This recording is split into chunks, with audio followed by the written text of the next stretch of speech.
Hello everyone. David Thoreau, a writer and philosopher from the United States, once said that man is the creator of his own happiness. If we think carefully now, what experiences make us feel happy? Great experience or little experience? Then how do we know that it makes us happy? Happiness is present to us when we know sadness. We also know sadness by feeling happiness. We all know that each person must always go through sadness and hardship in his life. There will be no such thing in living this life that always contains happiness. There will be times when we find it difficult. There are times we have to face problems. Then we have to fight too. When difficult times come to our lives, surely we desire to have a life like other people, which has meaning, connection, and happiness. Today, I would like to share with you all about why our brains are not always on our side when it comes to creating happiness. Maybe in all of your minds right now, our brains are working to signal that happiness by positive thinking. However, the reality of happiness is a skill that we can practice and develop.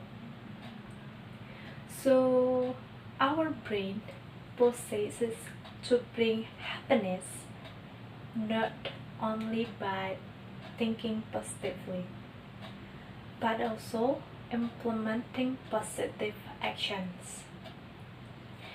According to research by Daniel Gilbert and Matthew Killingsworth, our minds wander 46.9% of the time we spend while we are awake.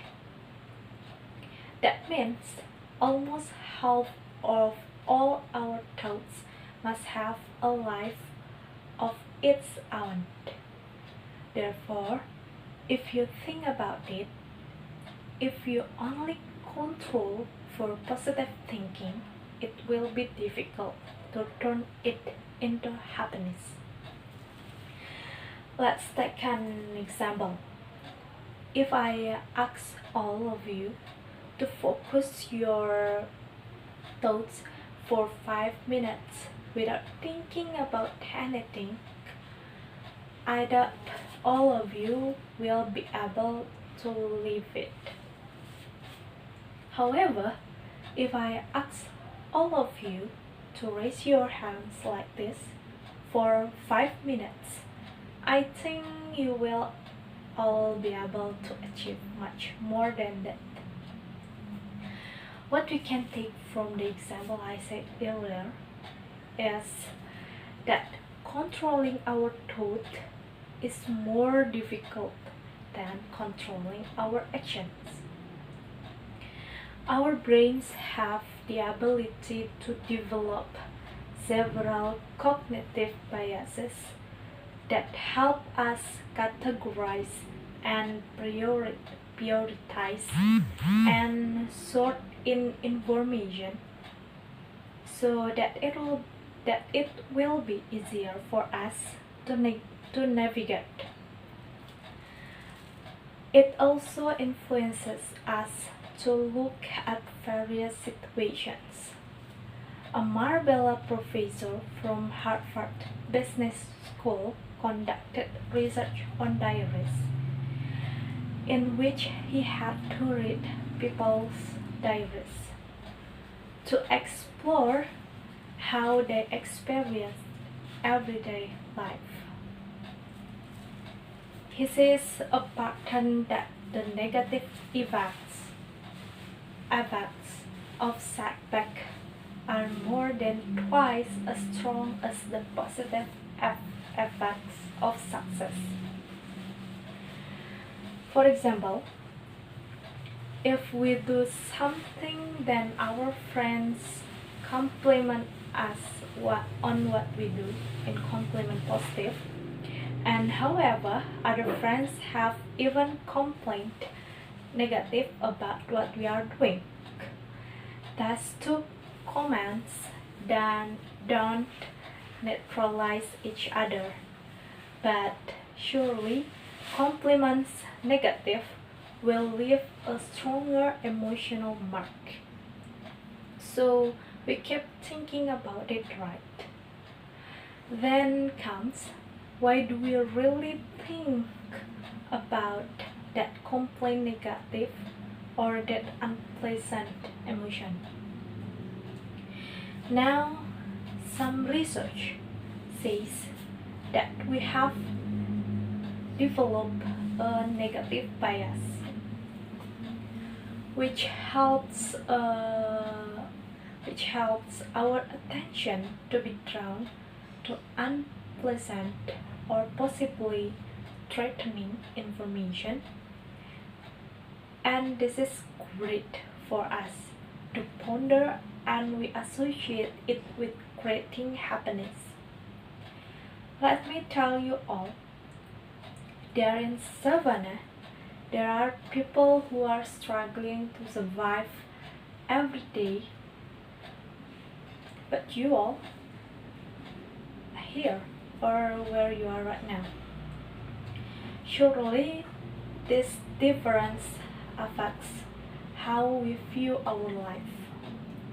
How do we view our relationship with our workplace, our own performance, and ourselves?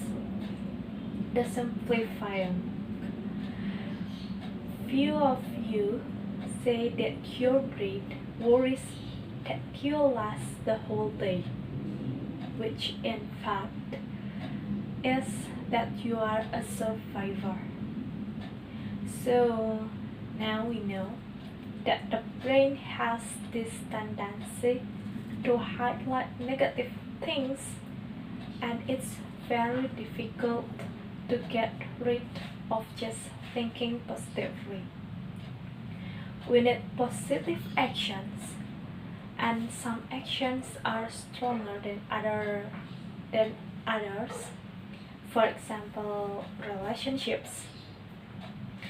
When it comes to happiness and investing your time and heart into the relationships around you, it doesn't matter whether it's at work or with neighbors or with family or friends. This is probably one of the strongest things you can do for yourself. No more talking about the happiness of other people, but let's make our happiness by trying to think positively and take positive actions. It's not how much we have, but how much we enjoy that makes us happy. By Charles Burgon. Thank you.